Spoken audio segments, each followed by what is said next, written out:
If you are a Derby fan who has your head in your hands and have just given up on this season, then you are in good company. Welcome to Where Rams Walk. It's 20 minutes of Derby County chat with Stace, Luke, Kieran, and Peyton. What we do is we look through social media takes and get everyone's view of what's happening with Derby in the last 7 days. Of course, this week, you stupid bloody man. Press the wrong button. That's why I'm so behind this. I keep ballsing up. If you're a Derby fan with your head in your hands and just about to give up on this season, then you are in good company. Stay right there. 20 minutes of Derby County chat with Stace, Luke, Kieran, and Peyton. We look at social media takes from Derby fans. And this week we've got some hot topics of debate, starting with Carl's point here that says this is the worst Derby team I've seen in many years. We are devoid of enthusiasm. This season is a write-off for me. I just cannot see a way out. We're asking this team here, have they given up? And have you given up? Are Derby now resigning to League One? We're also talking about Caden Jackson this week as well. Many Derby fans are asking just what is the point in him and what does he do? Is it harsh or is that fair? Plus, we're asking the team to pick their February player of the month if they can. And who do we want to see in the playoff final, because in the previous weeks we've talked about relegation and promotion. Thank you very much for joining us. We're going to start with you, Stace, if that's okay, and asking you very directly. Thanks. Have you now given up on survival?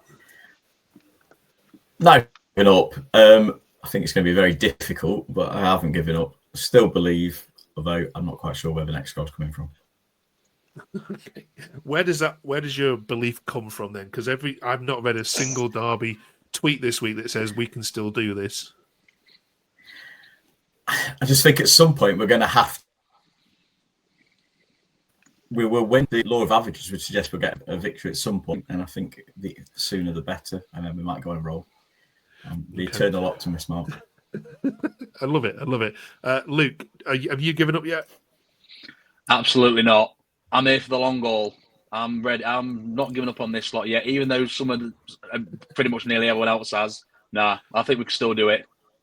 Okay, that's two positive Derby fans. Peyton, you've been the most positive Derby fan of since we've been talking since August. You haven't given up, surely? Not a chance. I will be there until it's mathematically impossible for us to survive, and then I'll start throwing out random shouts about point deductions to random teams for no reason. But I mean, I saw a lot of positives on Saturday. I think not many people did, because obviously there wasn't a goal and terrible passing and certain players being questionable at the sport. But there's a lot of positives in that team that I think people are ignoring, and there's definitely goals in the team. It's just get one, and then the strikers will think, oh, I can score one now, and then actually put one in the back of the net. Okay. I mean, to be fair, he's had a tough start, as with Middlesbrough and QPR and so on. So you've actually got two decent sides there you've been playing. Let's see how you fare against Luton and Portsmouth. Oh, Kieran, this is a tweet from Johnny who says, we are completely pathetic, free-falling back to League One. We're utterly embarrassing. I won't repeat the last bit. Paul says, we've just gone bottom of the league.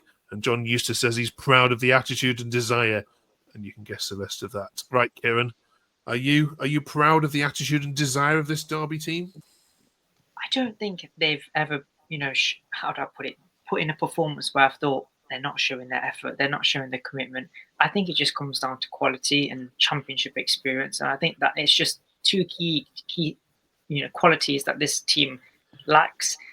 I've never felt like the squad has felt they were, unable to compete in this league. But I remember when Paul Wardy made a comment after a game, I think it was against Leeds or something. He said that we're a League One team with a sprinkle of sugar or something like that. And I felt like ever since he said that, the confidence in the squad and the confidence in themselves just dropped a little bit. Derby have made me a pessimist in my football life. That's on them. That's not on me. So do I think we're going to stay up? I don't think so. If you look at our form in 2025, it's not deserving of staying up in any way, shape or form. I don't think the gap in terms of points is too big. We win 2 games, we're back in contention. But I just don't even see where the next goal is coming from, let alone the next point. Okay. I think in May, when you play Stoke City at home on the last day of the season, I don't think you'll be down at that point. I think it'll come to that game and beating Mark Robbins and Stoke City to stay up. It's the way these things go, isn't it? That's what I'm predicting anyway. Stace, DCFC says, don't really know what to say. I can't really see any change. It's really depressing defeat. We create nothing. We're spiraling to League One. End of. And is it fair to say it's not the defeat, Stace, that people are kind of down about? You expect to lose to perhaps Middlesbrough, but it's the fact that you don't look like scoring a goal. There's no creativity in the midfield. Is this what people are more concerned about rather than losing 1-0 to Borough? I think so. I mean, for 80 minutes we competed. Honestly, it didn't really look like I think we did enough to get a draw. But going forward, it's just a really, really tough watch, isn't it? We don't look like we're going to score. I mean, I think since the turn of the year, we've only scored 3.5% of the shots we've had at goal. We don't hit the target very often. We don't create enough. The game where we did create loads of chances, we were really open against Sheffield Wednesday on New Year's Day and got hammered 4-2. So we've tightened up, losing by the odd goal other than the QPR game usually, but at the cost of going forward. Something's got to change. We've got to be a bit more gung-ho, I think, and really, really give it a go. Maybe concede a few more goals, but at least have a go. Yeah, I think that's what most people want, isn't it? There seems to be really flat on social media this week, Luke, from what I've read. Let's switch tactics then and talk about a player in particular who people are now really, really jumping on the back of. I'm not sure if this is fair or not either. Harrison says, I'm going to start a GoFundMe to terminate Caden Jackson's contract. And there are we shouldn't laugh, but it's a good tweet. This one as well. Too early to say about John Eustace, and he has a terrible team, but why the F does he start Jackson every game? He's the worst player I've seen in a Derby shirt in years. And then this one was from Samuel saying, what does he even do? Right, Luke, is it fair, this criticism? I'd say so, yeah. I mean, but at the end of the day, as a human being, like you say, footballers don't deserve a lot of slack they get, but it's a really strange one because at the start of the season he looked decent, but I think the confidence has just been knocked out of him. And in January, we was crying for a winger in the window, didn't get anything, so now we're stuck with what we've got. And when Jackson gets on the halfway line, he just doesn't look like to run at anyone. He just stops, turns, and passes it back, and it's just confidence is like rock bottom. Okay, Peyton, do you agree? Thanks, Luke. Yeah, I feel like with Jackson, he always makes the wrong decision. It's like he's this player who's, when we signed him, all the Ipswich fans going on, he's a player with loads of pace, he runs around, he's so fast. And then you see against Borough, there were so many opportunities on where their fullback, who was just dragged out of position, and he could have ran through, and one of the three players who were around him could have got a pretty easy pass to him, where he would have been probably through on goal. And it just felt like he wouldn't. He'd stay back, and then he'd kind of jog forward a little bit, and then he'd get the ball, and he wouldn't have anywhere to go with it. He wouldn't try and take the man on. He wouldn't make the risk. He'd just play it backwards, and then it'd get recycled around.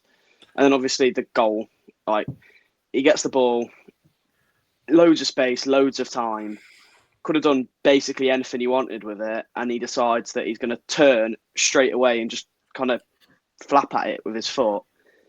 And then it just gives it to them and hands them a goal, which really they didn't deserve. And if I'm being honest, it looked like if any of the teams were to score, it probably would have been us.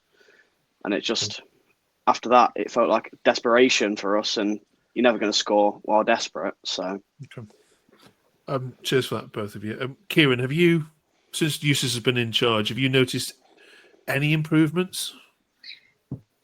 See, the thing is about Caden Jackson, I personally think it's a failure from the recruitment team at the start of the season in respect to when they signed him. Because if you watch his highlights when he was at Ipswich, especially last season, the season they got promoted, they used him in the last 20, 30 minutes, almost like a bullet. Yeah, they knew he had the pace. He didn't have necessarily the best quality in the world, but they used him. They knew they could, shake the defenders, go through on goal. There was a goal he scored at Portman Road. It was an evening kickoff, and the burst of pace was akin to what he did against Middlesbrough at the start of the season. The problem is he's not a starting player.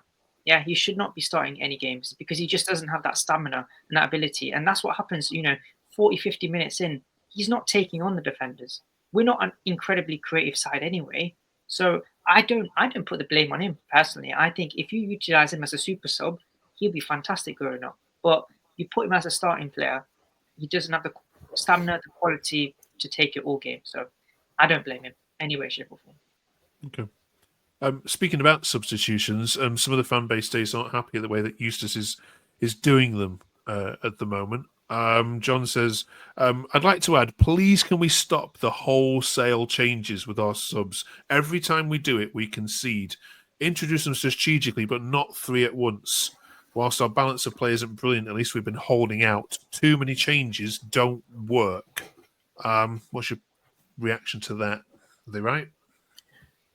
No, I don't think so. I think it needed a bit of freshening up. They'd put a shift in as a team, and you could see some of the legs were starting to go. So I think it needed a freshen up. The fact is that those changes didn't affect the game, either going forward or in defence. It didn't make a great deal of difference. It was still much of a muchness, and it was just an error that led to the goal. Going to Caden Jackson, he's starting on the basis of the fact we haven't got anyone really in those positions who's an improvement on him. So that's a club's problem for the people they've brought in over time. And even at Matlock in pre-season, him and Jerry Yates look more defensively minded organisation-wise than they did going forward. So I think we didn't push the back in summer to get players of a better quality. And we're stuck with what we've got. Yeah, we're just losing you a bit there, Stace towards the end, but I think we got the point. Thank you very much. Right then, reasons to be cheerful, Luke. Here we go. Blackburn Rovers up next. 3 reasons why you're going to beat them. Number 1, their last away trip to Swansea, they were awful and got beat 3-0. The Norwich fans we've just spoken to say Blackburn were awful in the recent game against them and Norwich should have won comfortably. 3, all they're concerned about is bringing plastic snakes to Pride Park and whirling them around their head as they share down Eustace. They've sold it out as well, which they don't do away from home. So this is going to be a loud one. But Luke, Eustace isn't going to let Blackburn come and win this one, is he? There's no way he's going to have that. No, absolutely not. It's just another team trying to make a rivalry with Derby like off the EFL do. But no, absolutely not. This will be the game that starts the roll to keep us up 100%. What does he have to do, though, differently, Eustace, Luke, to win this one that you haven't done before? Has he got to be a little bit more gung-ho a little bit? Yeah, I think so. I think we've got to be a lot more attacking minded. I mean, I think defensively, I don't think we're really, like at Borough, I don't think it was too bad at all defensively. It's just that final third, the decision making.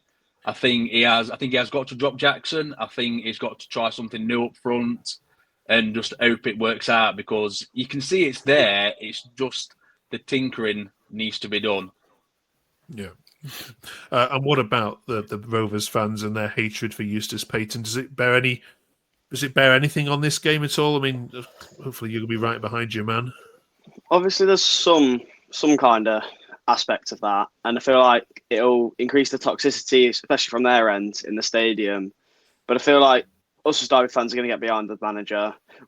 I think all of us are going to be behind the manager all season, no matter what happens. Even if we don't win a game for the rest of the season, we're all going to stay behind Eustace because at the end of the day, it's not his fault.